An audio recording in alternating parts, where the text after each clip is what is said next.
Bienvenidos amigos a nuestro programa Así Vamos. En el día de hoy tenemos una entrevista con el licenciado Antonio Cruz, presidente del Consejo de Comerciantes y Empresarios de la República Dominicana.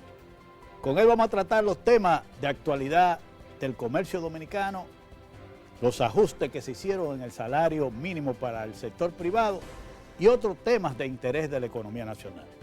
No se pierda este programa. Así vamos. Gracias por su atención.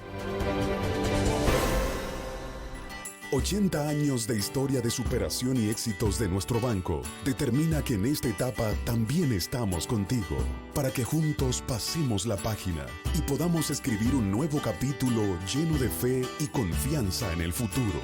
Porque solo con tu voluntad ponemos punto y final a la historia del COVID. Vacúnate. Banreservas, el banco de todos los dominicanos.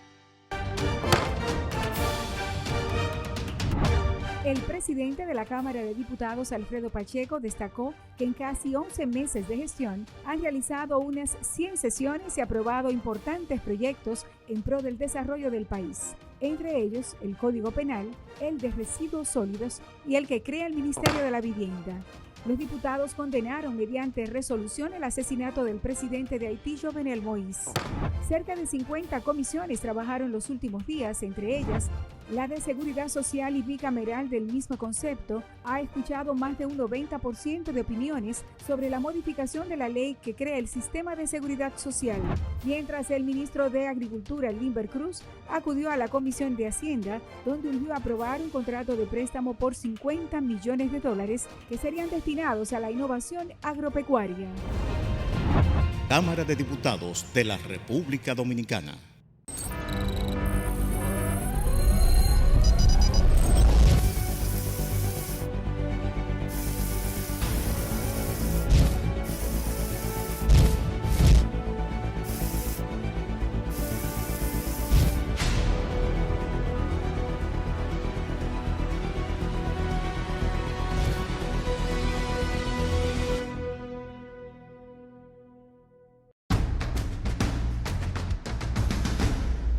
Saludos, Antonio Cruz, presidente del Consejo Nacional de Empresarios y Comerciantes de la República Dominicana. Licenciado Antonio Cruz, no solo es comerciante, sino que es un profesional que no es fácil, un hombre que sabe mucho de estos asuntos. Antonio Cruz, hemos querido invitarte a este programa y para nosotros es un placer. En un momento en que estamos hablando de precios, de alimentos, de alza de precios, de reajuste salarial, del comercio, de la economía, de la necesidad de reactivar la economía, de la recuperación económica en medio de una pandemia. Ante este cuadro, te damos la bienvenida aquí, para nosotros es un placer, te reitero, y que tú comiences explicándonos a nosotros, después que nos salude, hablando de cómo está el comercio en este momento en medio de esta pandemia. Saludos, Antonio. Sí, saludo para toda la audiencia nacional e internacional, no importa la hora. Debo decirte que yo presido el Consejo Nacional de Comerciantes y Empresarios de la República Dominicana, CONACER, y ahora soy el presidente, ya han habido unos 4 presidentes en CONACER, yo fui el fundador. Tú eres fundador y actualmente eres el presidente. Actualmente soy el presidente Perfecto. de la institución. Mira, cuando ya los tiempos han cambiado, porque el comercio prácticamente se divide en dos, entre lo que es la cadena de comercialización y la cadena de distribución. Perfecto. La cadena de comercialización está compuesta por los industriales, los empresarios y los productores. La cadena de distribución está compuesta por minimarket, supermercados, almacenes, surtidoras, supermercados grandes, etcétera. De esa cadena en el consejo de ustedes, más o menos con cuáles contamos. Nosotros lo que no tenemos dentro son los super olé. Perfecto. Porque son los grandes. Perfecto. Pero después de ahí para abajo, colmado, minimarket, almacenes, supermercados, surtidoras y otros establecimientos comerciales de servicios esenciales. Correcto. Y es importante que los televidentes sepan lo que son de servicios esenciales, que son aquellos comercios que venden el día a día y que la gente consume a diario. La gente va todos los días al colmado, va esporádicamente al supermercado, pero completa en el colmado cuando se le va terminando lo del supermercado. ¿Y cómo anda el comercio? Ese comercio, ¿cómo anda? Mira, hay que dividirlo en dos también, la cadena de distribución, sobre todo en la de servicios esenciales. Hay una cantidad de alrededor unos 8.000 negocios que manejan lo que es la tarjeta, el Verifone, de lo que es el programa Supérate ahora, que antes era Comer Primero. Sí. Ahora el programa se llama Supérate, y que lo maneja, antes lo manejaba Prosoli, ahora el programa se llama así. Entonces mira. 8.000 comerciantes. Sí, que tienen tarjeta, y el presidente de la República ahora aumentó unos 500 más, es decir, andaríamos hablando casi de 9.000 que están en las 32 provincias del país. Ese sector no le ha ido mal, porque el gobierno primero ha cumplido con lo que es el aporte a los tarjetavientes, que son las familias. O sea que no le deben a la gente, al comercio no le deben. No. Ahí es muy difícil, siempre el cumplimiento es a carta cabal. Correcto. Ese sector le ha ido muy bien en la pandemia, en lo que ha sido el periodo de la pandemia. Pero la otra cadena de comercialización que no tiene la tarjeta no le ha ido bien, porque ¿qué pasa? El que tiene la tarjeta, el Verifone para vender con la tarjeta, no le ha afectado tanto el horario, porque el que tiene una tarjeta para comprar y que le pusieron sus recursos, porque siempre cuando ellos van a comprar es porque ya le pusieron los recursos a la tarjeta y van y compran al colmado y ellos compran al contado. Claro. Entonces ese dinero está en el banco, el colmado va guardando los vouchers y luego va al banco y le transfieren el dinero a la cuenta de ese colmado. Ese colmado le ha ido muy bien. Durante una venta fija. Una venta fija. Pero los que no lo tienen le ha ido muy mal y muchos han cerrado. ¿En qué sentido? Más del 15% de los negocios que no están dentro de la tarjeta Solidaridad, o mejor dicho, dentro del programa Supérate, le ha ido muy mal, porque la mayoría, muchos de ellos dependían mucho de las ventas alcohólicas. Entonces, cuando tú tienes un negocio cerrándolo a las 12, un negocio a las 6 de la tarde, que todavía la gente no ha salido del trabajo para ir a beberse una fría, o el fin de semana no ha arrancado todavía a las 3 de la tarde, porque siempre se van corridos hasta las 10. El toque de queda y la suspensión de la venta limitada. Todo eso ha afectado ese sector. Más de un 15% de los negocios han quebrado. Pero que se ha dado una circunstancia. ¿Y de cuánto estamos hablando ahí en términos de cantidad de negocios? Bueno, estamos hablando de que de 72.000 negocios, alrededor de un 15% han quebrado, porque si estamos hablando de que hay 80.000 negocios de servicios esenciales y un 8, un 9% tienen, estamos hablando de 71.000 que no lo tienen. Ese 71.000, de eso un 15% mínimo ha quebrado. Pero ha habido la ventaja de que tú viniste hoy, viste el negocio ahí, con el dueño ahí, ese dueño ya no soporta más, se lo vende a otro o ponen otro negocio ahí mismo y no se ve como que ha desaparecido el punto de venta. Okay. Pero eso ha sido muy, muy atropellante para ese sector que no maneja los verifones. Claro. Entonces, en ese sentido, muchos se lo ha arropado los costos operativos, las bajas ventas, la falta de apoyo del Estado, justamente porque ellos, al no pertenecer a ninguno de los fases y no estar formalizados, que en su momento podemos hablar de qué consiste la formalización, no han podido participar de eso. Y yo quiero mandarle este mensaje a nuestros sectores, que yo adoro, que amo, que he hecho mi vida ahí, hice una carrera profesional y me he quedado trabajando ahí, apoyando el sector, que tienen que luchar por formalizarse para que puedan contar con una cédula de identidad. Claro. El que no tiene una formalización es como una persona que no se ha registrado en la Junta Central Electoral. Como que no existe. Como que no existe. Sí, al no existir, nadie lo toma en cuenta. Para el Estado mucho menos. Para el Estado mucho menos, porque también el Estado tiene normas establecidas que es justamente para trabajar única y exclusivamente para los que cumplen con ese, con ese mecanismo. Si tú no estás registrado para el Estado, no puedes suplidor. A veces tú oyes, bueno, el presidente autorizó el Banco Central colocar 60.000 millones de pesos en las MIPYME. Exacto. Pero le pone esta coletilla, Claro. oye la coletilla que le pone, para las MIPYME que tengan clasificación A y B. Cuando hablan clasificación de A y B es porque están bancarizadas y porque tienen referencia bancaria, esas están formalizadas. Y al estar formalizadas pueden entrar en eso porque se está hablando de una operación financiera y la Junta Monetaria, al igual que todos los estamentos que tienen que ver con el manejo de finanzas, no prestan dinero a quien no puede responder. ¿Por qué no están formalizadas? Porque la mayoría tienen un negocio que se llama Colmado la Bodega, pero no está registrado. No está registrado. Entonces el dueño del Colmado la Bodega se llama Héctor Guzmán. Sí. Entonces anda uno por un lado y otro por otro. Claro. Entonces para poderle prestar tiene que ser que el colmado de la bodega diga que ese nombre es de Héctor Guzmán y que Héctor Guzmán registró ese nombre en el departamento de signo distintivo en ONAPI. En ONAPI. Y entonces tú eres dueño de ese nombre. Pero son tan torpes el mismo sector que yo diría que deberían abrir mejor los ojos. Cuando tú tienes un nombre que tienes la vida entera vendiendo con ese nombre, Una marca. que ya tú lo has posicionado. Es una marca. Es una marca. Incluso cuando tú lo registras ese nombre, tú tienes una marca nacional. Si tú quieres, nada más tienes ese nombre como nombre y comienzas a trabajar vendiendo lo que son ¿cómo es? Sucursales, ¿cómo es que se llama? No, tú puedes tener en cada sitio un mismo negocio. Un mismo negocio, o sea, vendiendo, no me da el nombre ahora mismo, pero tú tienes, por ejemplo, la cadena de Kentucky. Sí. O sea, la cadena son Es una franquicia. exacto, una franquicia, o sea, puede vender franquicia Sí. en todo el territorio nacional y nadie puede usar ese nombre. Claro, así Pero es. hay una cosa que te voy a decir.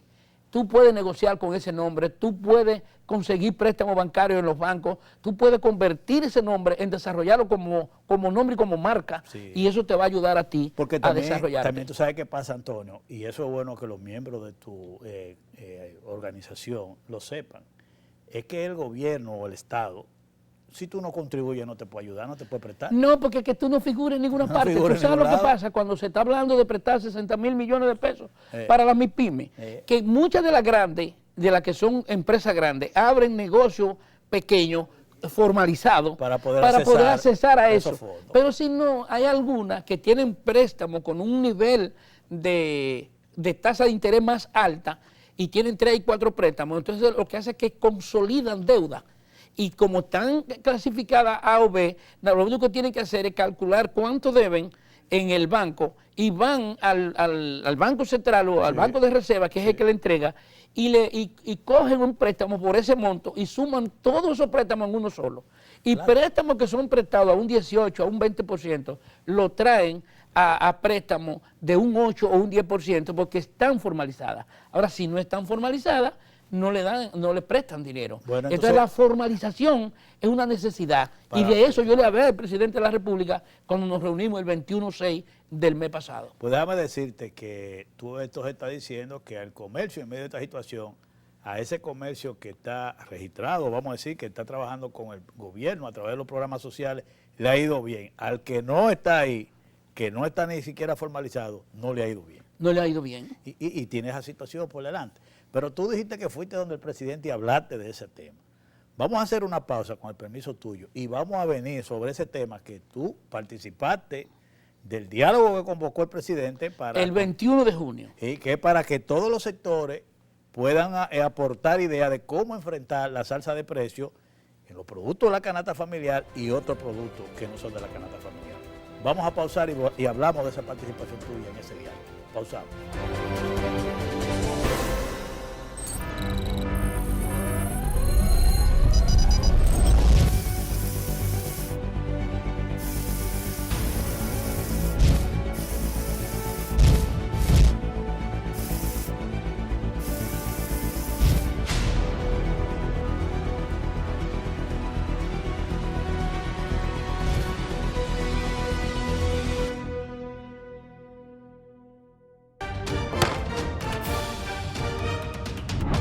El presidente de la Cámara de Diputados, Alfredo Pacheco, destacó que en casi 11 meses de gestión han realizado unas 100 sesiones y aprobado importantes proyectos en pro del desarrollo del país. entre ellos el Código Penal, el de Residuos Sólidos y el que crea el Ministerio de la Vivienda.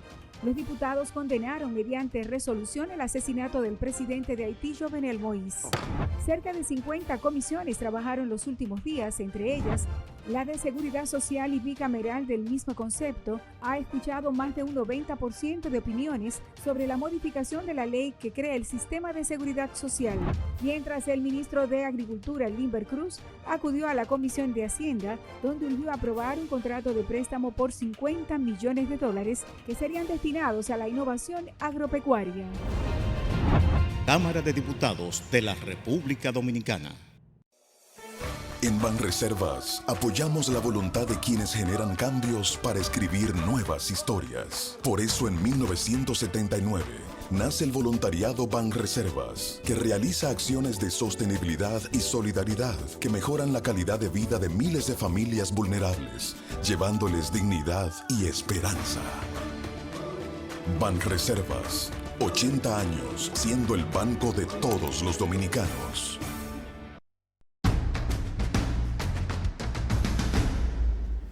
Antonio, nos quedamos en el tema de, sobre todo, la informalidad de esa gran cantidad de negocios, de comercio, ¿verdad? Vamos a decir que son empresas hasta cierto punto, aunque no estén formalizadas. ¿Y cómo resolver ese tema? ¿Tú le trataste eso al presidente? Porque la verdad es que es una realidad. Esa cantidad de negocios que no están formalizados ante el Estado es una realidad. Entonces, ¿cómo enfrentar eso? ¿Tú lo trataste con el presidente? Claro, yo le decía al presidente. ¿Qué tú le planteaste? Nosotros le tomamos la palabra al presidente. El presidente dijo desde que llegó que quería generar 600.000 empleos formales en su gobierno. Y yo le dije al presidente, nosotros le hemos tomado la palabra y nos preguntamos cómo usted va a generar 600.000 empleos formales si el 90% de las MIPYMES son informales. Entonces, en la medida en que crece el comercio informal, crecen los empleos informales, que el gobierno no se beneficia. Entonces, usted está dependiendo, o el país está dependiendo, de un 10% de la formalidad de las empresas, porque el 90% es informal. Y no lo digo yo, lo dicen los datos estadísticos y los mismos ministros que están manejando lo que es la formalización y el desarrollo de la MIPYME. Entonces, en ese sentido, yo le decía al presidente que había que trabajar para formalizar ese sector, para que podamos crecer y para que podamos desarrollarnos. ¿En qué sentido? En la medida en que tú formalizas la MIPYME, en esa medida tú generas empleos formales. Claro. Pero ¿qué pasa? Las MIPYMES no se van a formalizar por sí solas, ni se van a formalizar con el método que han estado usando desde la Dirección de Fomento y Desarrollo de las MIPYMES. Porque lo primero es que a base de anuncios tú no la vas a desarrollar. No. Eso hay que hacer un trabajo cara a cara. Y eso hay que destinar recursos para esa formalización. Pero aparte de que hay que destinar recursos para esa formalización, eso que hay que trabajarlo en un equilibrio, sector público, sector privado. Y los actores que intervengan en lo que es el proceso de formalización tienen que jugar un papel para desarrollar una política socioeconómica. Socioeconómica es trabajar lo social sin descuidar lo económico. Claro. Entonces, ¿qué pasa? Los actores que dirigen ese proyecto no pueden comercializar ni deben comercializar con los actores que comercializan. Porque ¿qué tú tienes? Tú tienes las MIPYMES que son dueñas de su propio capital, que tienen en su mente nada más comercializar y más nada, generar recursos y más nada, pero tienen y realizan una labor social que ellos mismos no se dan cuenta y lo hacen porque las cosas que hace un colmado, un supermercado, un almacén, todo ese sector de servicios esenciales, son inmensas actividades sociales, pero no saben, por ejemplo, que hay un matrimonio sin divorcio en lo que es la ley que rige las MIPYMES, la 488-08 para el fortalecimiento y desarrollo de las MIPYMES, y la ley 122-05 y su reglamento de aplicación 40-08. ¿Por qué? Porque la ley 488-08, en el artículo 1, párrafo 2, le dice a las MIPYMES que para poder socializar sus dificultades sociales colectivas, tienen que asociarse, formar asociaciones de su género, O sea, los colmados con los colmados, los supermercados con los supermercados, si son del sector de provisiones, pues están metidos en el sector de provisiones. Tienen que organizarse. Para que puedan aprovechar justamente las facilidades que da el Estado. Claro. Porque entonces, ¿quién va a manejar la política social? Lo que maneja la política social, la ley 122-05 va a manejar la política social. Porque, ¿qué pasa?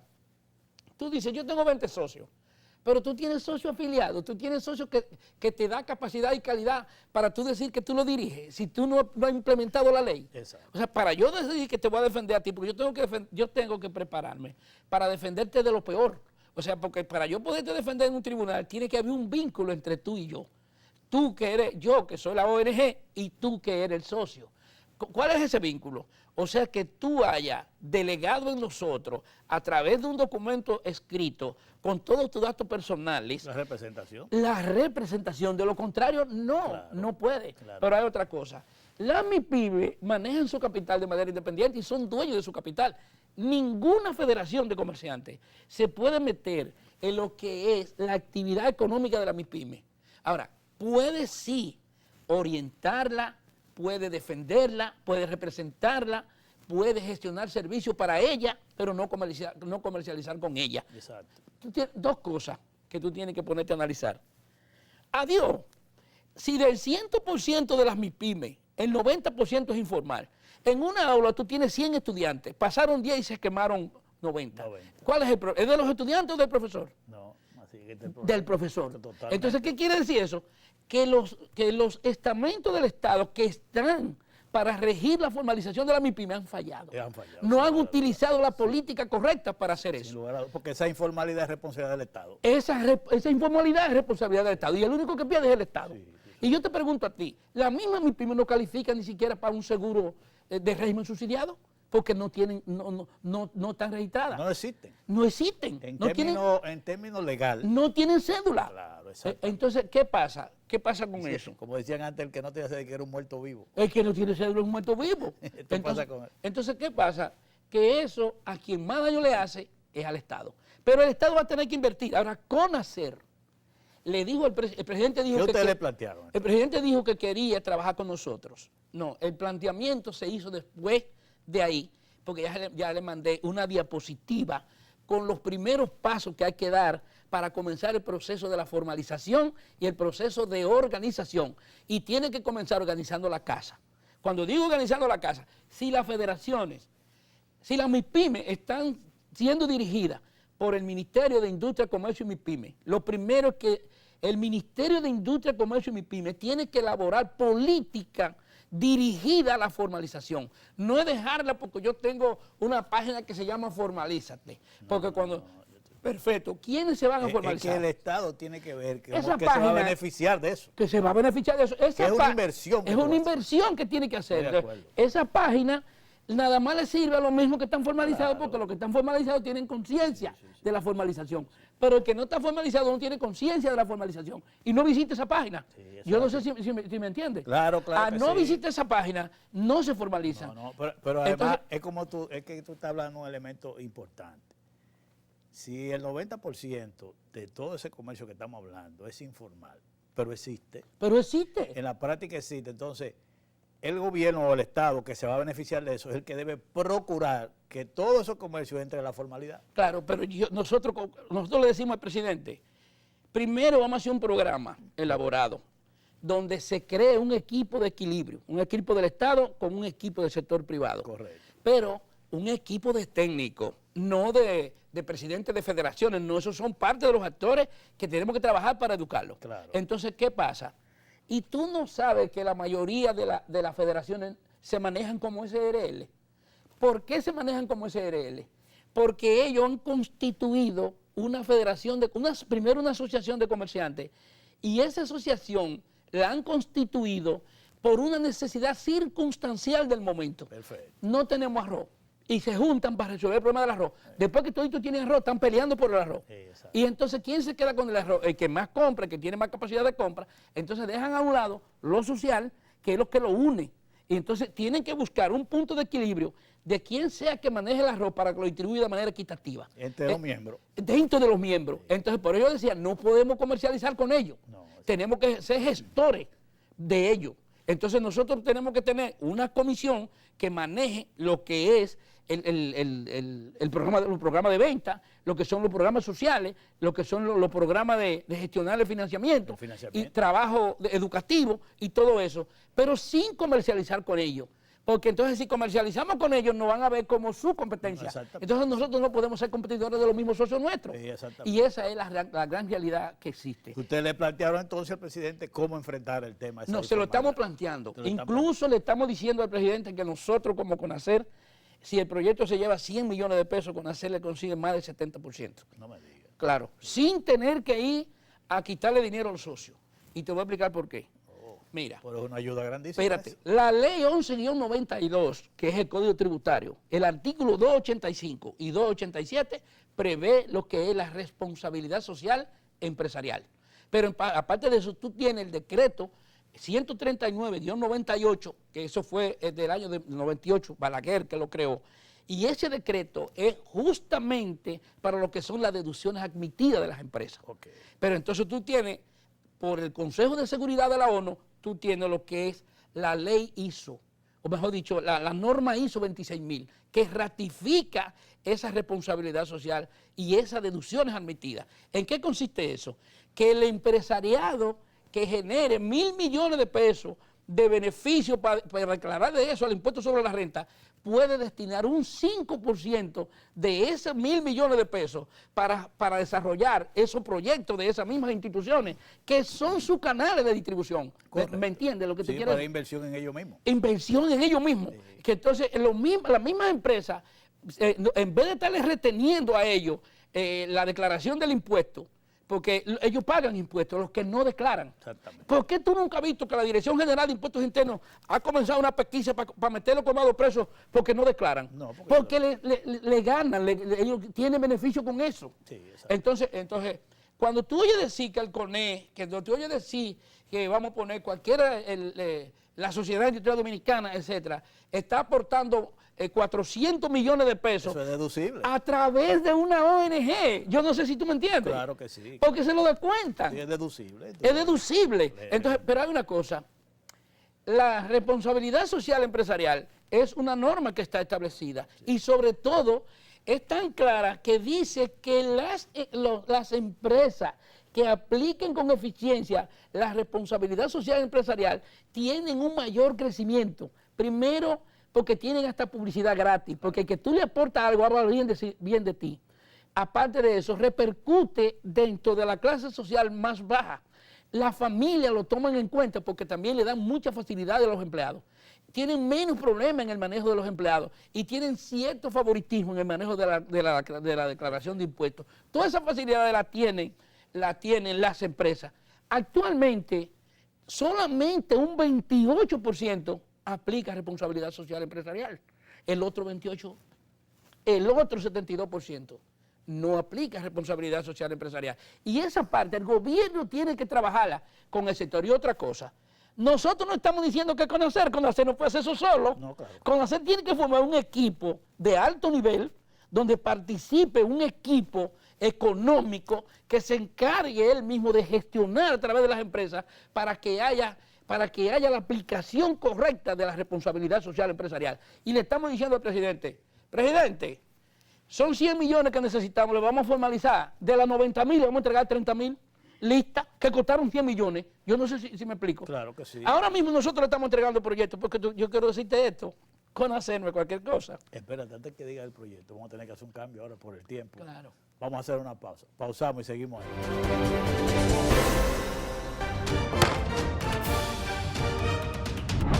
El presidente de la Cámara de Diputados, Alfredo Pacheco, destacó que en casi 11 meses de gestión han realizado unas 100 sesiones y aprobado importantes proyectos en pro del desarrollo del país, entre ellos el Código Penal, el de Residuos Sólidos y el que crea el Ministerio de la Vivienda. Los diputados condenaron mediante resolución el asesinato del presidente de Haití, Jovenel Moïse.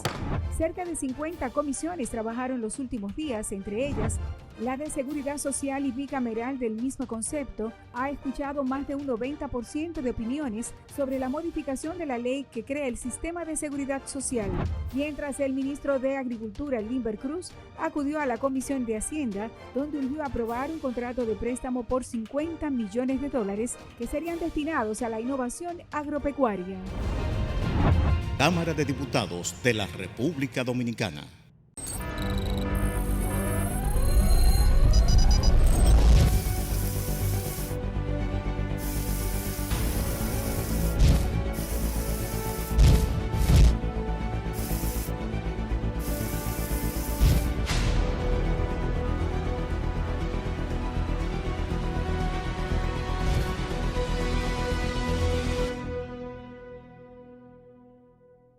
$80 años de historia de superación y éxitos de nuestro banco determina que en esta etapa también estamos contigo, para que juntos pasemos la página y podamos escribir un nuevo capítulo lleno de fe y confianza en el futuro. Porque solo con tu voluntad ponemos punto y final a la historia del COVID. Vacúnate. Banreservas, el banco de todos los dominicanos. Antonio, nos quedamos entonces en el diálogo. Finalmente, ciérramelo del diálogo con el presidente Leonel Fernández. Mira, el presidente, la convocatoria el 21 de junio, convocó al Palacio una serie de organizaciones representativas de la sociedad civil, junto a su gabinete económico. Era un tema único. El tema único era hablar de la variación de los precios, internacionales, y para definir 2 puntos al final, y la conclusión terminaría en un plan A y un plan B. Pero antes de ir al plan A y al plan B, vinieron la mesa de discusiones, donde a mí me tocó hablar y le dije al presidente lo que queríamos. Ahí fue que el presidente dijo que quería trabajar con CONACER. Y yo digo, presidente, tiene la libertad en sus manos de casarse con la gloria, porque nosotros queremos trabajar con usted, pero solo no podemos. Claro. ¿Me entendiste? Claro. Entonces, ¿qué pasó ahí? Primero, algunos de los ministros hicieron un planteamiento económico, sobre todo del sector económico. Hubo un planteamiento del ministro de Economía, Planificación y Desarrollo, Miguel Seara Hatton, y hubo un planteamiento de Limber Cruz sobre los productos locales. Miguel Seara Hatton habló del comportamiento de los precios internacionales, sí, y Limber habló de los precios nacionales, locales. Se hizo un análisis comparativo en un periodo donde se establecieron los precios locales, vamos a poner, desde agosto del año 2020 hasta mayo del año 2021. Se hizo una comparación. Ahí, en esa comparación, salió a reducir el comportamiento del aceite, el comportamiento del maíz, el comportamiento de la carne de cerdo, el comportamiento de la carne de res, el comportamiento del trigo, o sea, lo que pasaba en la República Dominicana. ¿Qué pasa? Según el Banco Central, el índice de precio al consumidor en mayo aumentó en mayo del año 2021, sí, aumentó en 0.66. Mientras tanto, ya había tenido lo que se llama el índice, o sea, el incremento del índice de precio al consumidor, o lo que es la inflación acumulada. La inflación acumulada desde agosto del año 2020 hasta mayo del año 2021, la suma de las dos subió a 3.36% el índice de inflación. Entonces, ¿qué pasa? Ese índice de inflación se refleja porque ¿en qué consiste, por ejemplo, el índice de inflación? Consiste en la sumatoria de los productos que han subido para determinar el índice de precio al consumidor. El acumulo del año, más lo que ha ido generando el año, te da definitivamente lo que es la inflación acumulada. Sí. Eso generó que de ahí se determinara lo que era el costo de los productos locales, en lo que ya te mencioné, el aceite, Sí, sí, etc. sí. Pero ¿qué pasa? En el mismo periodo se hizo un análisis comparativo de lo que eran los costos internacionales.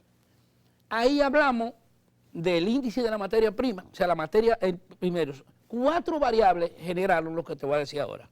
Número 1, el petróleo tuvo una inflación acumulada de un 54%. Es el costo de los combustibles. Exactamente. Sí. Las materias primas, que son las que generan los commodities, sí, generaron un 74.7% en cuanto a la inflación acumulada. Pero ¿qué pasa? Ahí también nosotros pudimos determinar cuánto subió el aceite, que subió en 111%, cuánto subió el maíz, que subió en 123%, cuánto subió la harina de trigo, cuánto subió la soya, etcétera. Todos esos factores que se generaron ahí, sí, se determinó por qué. 4 variables determinaron lo que produjo esa inflación. Sí. Número 1, el costo de la materia prima, que subió un 74%. Índice acumulado, o sea, el incremento de acumulación de precios.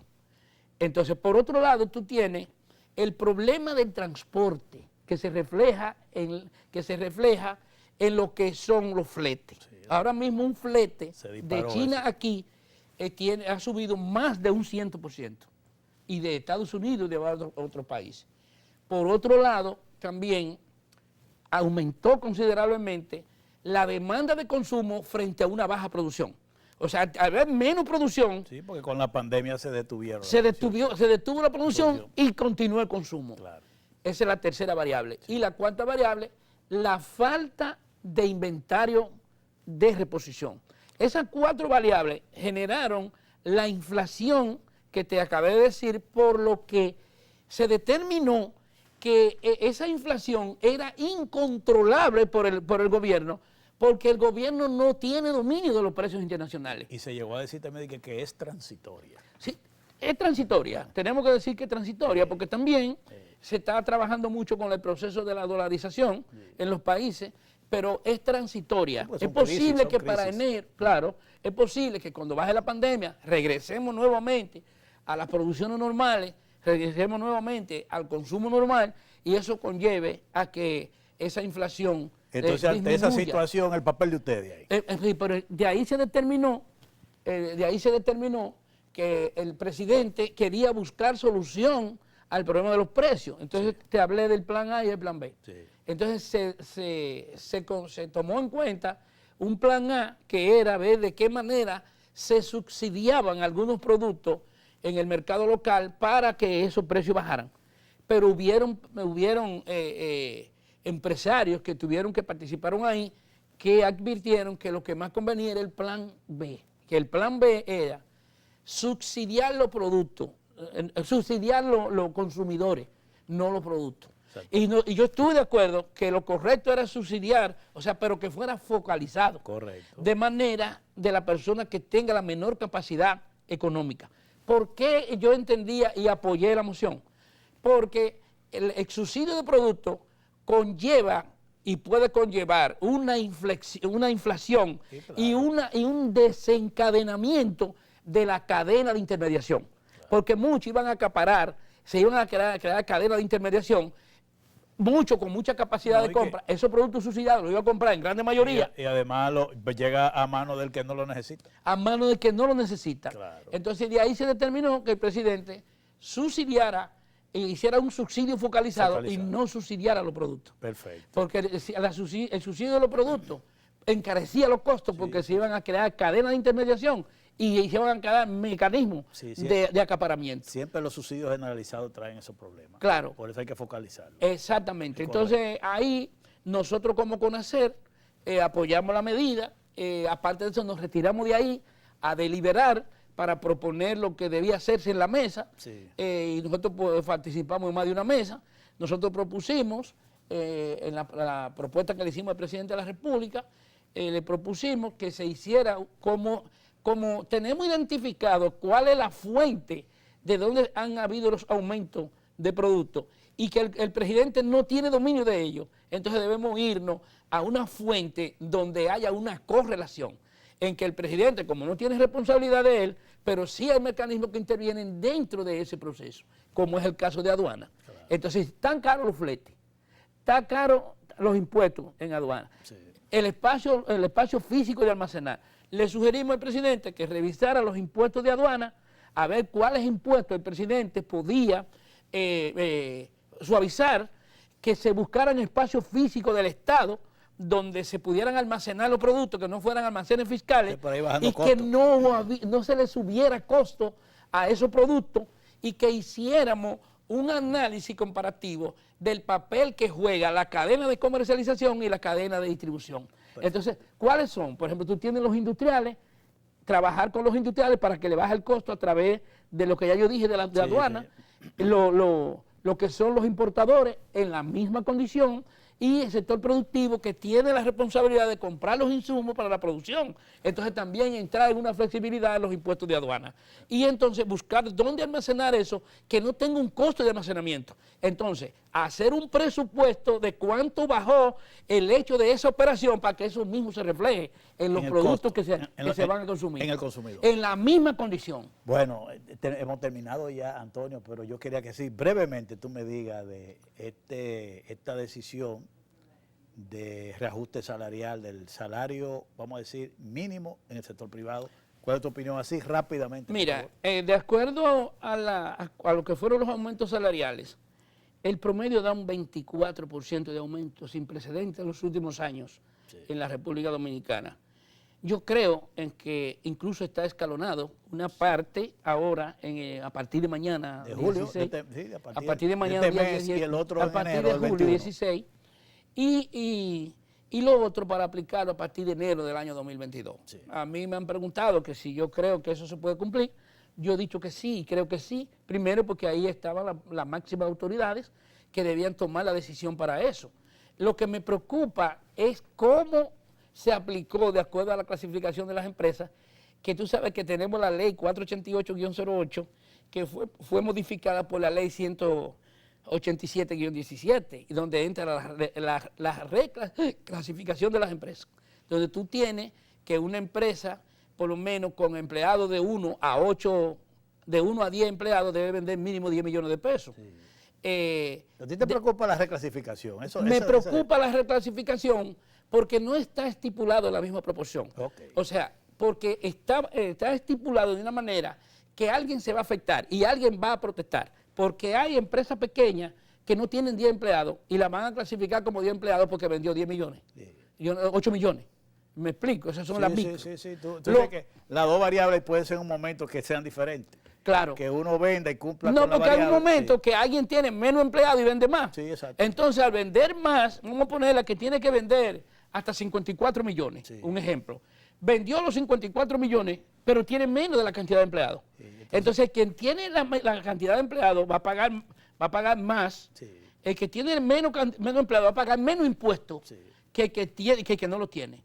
Que lo tiene. Entonces todo eso puede traer dificultades. Son variables que hay que ajustarlas ahora. Sí, hay una cosa que primero también tengo que decir, que yo entiendo que ha sido justo, porque la empleomanía se lo merece. Y estaba demandando eso ya. Claro, estaba demandando eso, la empleomanía, por el hecho de que el mismo problema de la pandemia, las dificultades económicas que ha habido, las alzas de los precios, todo eso son causas que pueden, que generan y han generado muchísimas dificultades. Creemos que sí fue saludable, ahora vamos a esperar cuál va a ser la decisión para la resolución que debe emitir el ministro de Trabajo. Bueno, Antonio, muchas gracias por esta entrevista. Hemos tratado muchos temas interesantes, sobre todo para el comercio y la economía del país.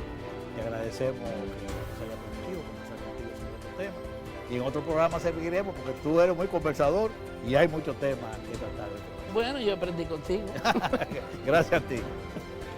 Pausamos.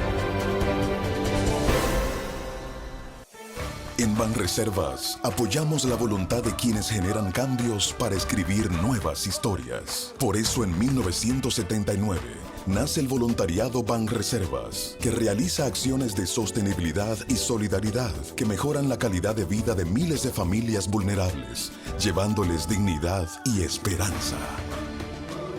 Banreservas, 80 años siendo el banco de todos los dominicanos.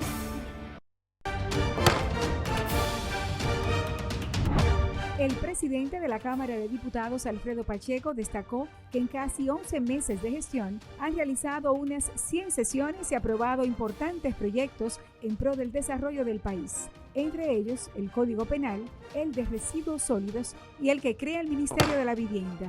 Los diputados condenaron mediante resolución el asesinato del presidente de Haití, Jovenel Moïse. Cerca de 50 comisiones trabajaron los últimos días, entre ellas la de Seguridad Social y bicameral del mismo concepto ha escuchado más de un 90% de opiniones sobre la modificación de la ley que crea el sistema de seguridad social, mientras el ministro de Agricultura, Limber Cruz, acudió a la Comisión de Hacienda, donde urgió aprobar un contrato de préstamo por $50 millones que serían destinados a la innovación agropecuaria. Cámara de Diputados de la República Dominicana.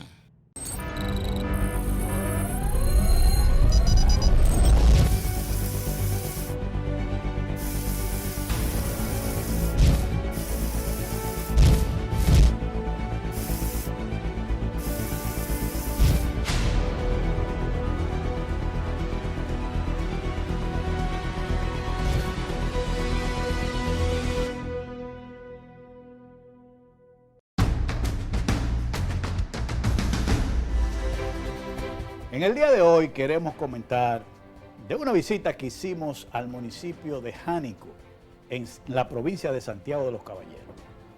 Al visitar la semana pasada a Jánico nos encontramos con que ese pueblo prácticamente se tiró a la calle protestando por la construcción de una presa llamada La Placetas, que conlleva afectar el río Bao y el río Jagua. Los ciudadanos de Jánico dicen que no están de acuerdo con esa presa, que se han hecho estudios, que se han hecho muchísimas gestiones desde el año 2007, pero que a ellos no se les ha consultado, que no se ha hablado, y que la experiencia que ellos tienen de Taveras y de la presa de Bao ha sido una experiencia negativa. Están demandando del gobierno que paralice esa obra, porque ellos entienden que Jánico vive del turismo. Me explicaban a mí que cerca de 5.000 personas visitan un balneario en ese pueblo de Jánico. Yo creo que es importante que las autoridades del gobierno, fundamentalmente de la que tiene que ver con la generación hidroeléctrica, donde está el gran amigo ingeniero Rafael Salazar, establezcan un diálogo con la población de Jánico, con sus representantes. Ahí estaba la Iglesia Católica, ciudadanos de Jánico, el alcalde de Jánico, y otros dirigentes importantes de partidos políticos también estaban presentes, pero en este caso como ciudadanos al servicio de su pueblo. Es importante el diálogo, hablando la gente se entiende. La comunidad de Jánico está en la calle rechazando la construcción de esa presa, por lo que es necesario, cualquier decisión que se vaya a tomar, se toma en cuenta el interés del país y el interés de esa población de Jánico. Hay que escuchar a la gente y en función de la gente decidir en beneficio de la gente. Por eso planteamos un diálogo de las autoridades con esos líderes locales del municipio de Jánico en la provincia de Santiago.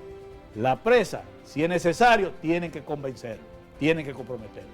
Pero si no es necesario, tienen que parar la obra porque esta comunidad está en pie de lucha y han dicho que no van a parar hasta tener como realidad la paralización de la obra. Es el momento para que el gobierno inicie un diálogo con esos sectores del municipio de Jánico. Hemos llegado al final de nuestro programa, así vamos. Lo esperamos para una próxima entrega de nuestro programa. Muchas gracias por su atención.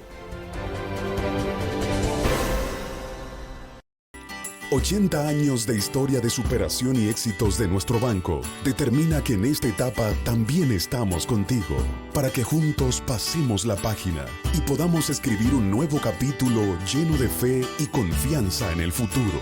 Porque solo con tu voluntad ponemos punto y final a la historia del COVID. Vacúnate. Banreservas, el banco de todos los dominicanos. El presidente de la Cámara de Diputados, Alfredo Pacheco, destacó que en casi 11 meses de gestión han realizado unas 100 sesiones y aprobado importantes proyectos en pro del desarrollo del país, entre ellos el Código Penal, el de residuos sólidos y el que crea el Ministerio de la Vivienda. Los diputados condenaron mediante resolución el asesinato del presidente de Haití, Jovenel Moïse. Cerca de 50 comisiones trabajaron los últimos días, entre ellas la de Seguridad Social y bicameral del mismo concepto ha escuchado más de un 90% de opiniones sobre la modificación de la ley que crea el sistema de seguridad social, mientras el ministro de Agricultura, Limber Cruz, acudió a la Comisión de Hacienda, donde urgió a aprobar un contrato de préstamo por $50 millones que serían destinados a la innovación agropecuaria. Cámara de Diputados de la República Dominicana.